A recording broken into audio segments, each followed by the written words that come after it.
মায়ের কোলে ৩ মাসের শিশুকে নিয়ে গিয়েছিল শপিং করতে মা। সেই শিশুটাকে কোলে রেখে এই দোকান ওই দোকান সেই দোকান ঘুরে বেড়াচ্ছিল। জামা কাপড় দেখতে দেখতে 1 ঘন্টা 2 ঘন্টা 3 ঘন্টা 4 ঘন্টা কেটে গেল। মা একবারও সন্তানের দিকে তাকাচ্ছিল না। সন্তানের কি অবস্থা! মাঝে মাঝে 2-1 বার একটু কান্নার শব্দ করেছিল, তবে মা তো জামা কিনতে ব্যস্ত, এই জন্য সন্তানের দিকে তাকায়নি। বাসার মধ্যে এমন কেউ নেই যার কাছে তার সন্তানটাকে রেখে আসবে, এই জন্য মা তাকে সাথে করে নিয়েই শপিং মলের মধ্যে চলে আসছে। সাথে আরো 2-1টা বান্ধবী ছিল, তাদের সাথে শপিং করতে করতে কথা বলতে বলতে দুনিয়ার প্রতি কোনো হুঁশই না। স্বামীর কাছ থেকে টাকা পয়সা নিয়ে আসছে, মার্কেট করে তারপর বাসায় যাবে। আপনারা জানেন এখন ডিজিটাল অবস্থায় সন্তানদেরকে কিন্তু একটি প্যাকেটের মধ্যে রাখা হয়। দেখবেন গলায় ঝুলায়, পিছে ঝুলায়, এখানে ওইখানে ঝুলায় টুলায় সন্তানদেরকে নিয়ে এক এক জায়গায় চলে যায়। সেরকম ভাবেই তার মা তার সন্তানকে গলার মধ্যে ঝুলিয়ে তারপর নিয়ে গেছিল শপিং মলে। ওইখান থেকে ফেরার পথে রিক্সার মধ্যে তার সন্তানের দিকে তাকিয়ে 2-3 বার ডাক দিল, দেখলো তার সন্তান নড়াচড়া করছে না। এরপর মা ভাবছে তার সন্তান ঘুমিয়ে গিয়েছে। বাসায় গিয়ে তার সন্তানকে বিছানার মধ্যে শুয়ে মা সেই জামা কাপড়গুলো দেখছিল এবং অন্যান্য মানুষদেরকে দেখাচ্ছিল। পাশের বাড়ির ভাবি, পাশের বাড়ির ভাইদের সাথে জামা দেখাইতে দেখাইতে তার সময়টা কেটে যায়। এদিকে প্রায় 4 থেকে 5 ঘন্টা তার সন্তানের সাথে তার কোনো যোগাযোগ হয়নি। মা এখনো ভাবছে তার সন্তান ঘুমাচ্ছে। এরপর যখন বিছানায় গিয়ে তার সন্তানকে ডাকাডাকি শুরু করলো, দেখলো যে নড়াচড়া করছে না, তার শরীরটা একরকম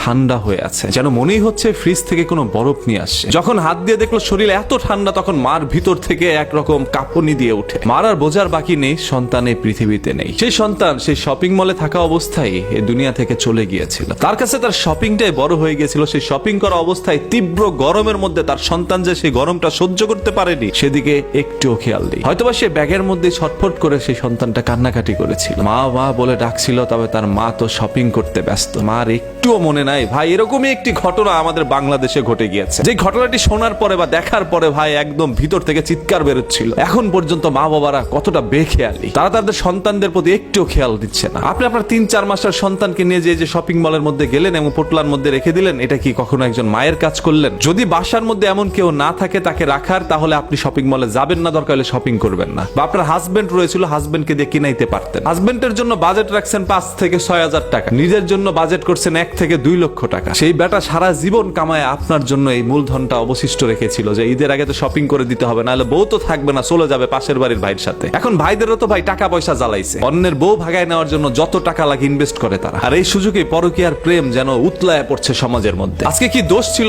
সন্তানের? ওরও তো ঈদ করার ইচ্ছে ছিল, ও তো ঈদটা করতে চাইছিল, ও তো নতুন দুনিয়াটাকে দেখতে চাইছিল, উপভোগ করতে চাইছিল, তবে পারে নাই কেন? আপনার জন্য। আপনি নিজের জন্য শপিং করতে করতে ছেলেটাকে দুনিয়া থেকে সরিয়ে দিলেন। আপনার স্বামীকেও সাথে করে নিয়ে আসলেন না, কারণ আপনার স্বামীকে নিয়ে আসলে আর অন্য বেটা তো আপনার দিকে তাকাবে না। আসলে দেখেন, আমাদের সমাজের বিকৃত মহিলাগুলো এখন এরকম কাজই করে যাচ্ছে, যাদের সন্তানের প্রতি তাদের একটু বিন্দু মাত্র খেয়াল নাই। জামাই সন্তান সবকিছু রেখে তারা ঘোরাঘুরি করে এখানে ওইখানে। আপনি একবার চিন্তা করেন কতটা নিকৃষ্টতম কাজ এটা হয়েছে। তার সন্তানকে নিয়ে শপিং মলের মধ্যে গেছে, ব্যাগের মধ্যে ঝুলায়। তার সন্তানের কি অবস্থা না অবস্থা সেদিকে কোনো কেয়ারই নাই, তিনি শপিং করতে ব্যস্ত। অন্যদিকে সন্তান কখন যেন দুনিয়া থেকে বিদায় নিচ্ছে, সেটা মাও জানেন, আমরা কেউ জানি না। একমাত্র আল্লাহ তাআলা জানে কখন সেই সন্তানের তীব্র গরম সহ্য করতে না পেরে বিদায় নিয়েছে। মা তো রঙিন জামা কিনে নিয়ে আসছে, তবে সন্তানের জন্য শুধুমাত্র সাদা একটি জামা নিয়ে আসছে। আর ওই যে মহিলার স্বামী, সে তো ভাই কাজ কাম করার জন্য ব্যস্ত, শুধু টাকা ইনকাম করার মেশিন ওই বেটা। যাই হোক, এরকম একটি ঘটনা ঘটে গেছে। আপনাদের কারোর সাথে যাতে এরকম কোনো ঘটনা না ঘটে, এই আশা রেখে আজকের মতো এখানে বিদায়। সবাই সতর্ক থাকবেন, সবাই একটু সন্তানদের প্রতি খেয়াল রাখবেন।